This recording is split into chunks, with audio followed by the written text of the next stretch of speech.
Ici, nous nous trouvons en bordure d'Ourthe. Quels sont les travaux qui vont être réalisés? Alors ici, nous procédons à ce que nous appelons le fonçage, c'est-à-dire que nous allons introduire une gaine en béton en dessous du lit de l'Ourthe. Dans cette gaine, après ça, nous ferons passer la conduite d'eau qui sera ensuite prolongée sur la colline que vous voyez juste derrière moi.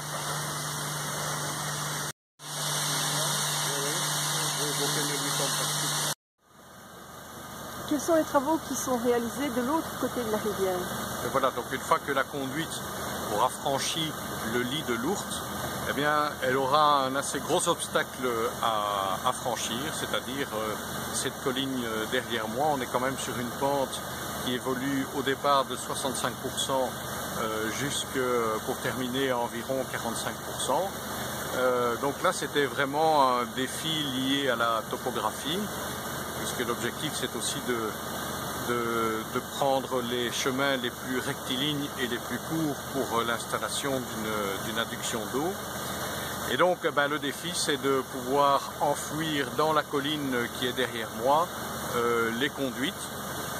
Pour cela, il a d'abord fallu les acheminer par hélicoptère pour les mettre, comme vous le voyez, en randonnion. Et puis la grue qui désormais est occupée et est agrippée à la colline va à la fois creuser une tranchée et après ça placer les conduites dans cette tranchée. Les ouvriers interviendront après pour assembler ces conduites et les souder ensemble.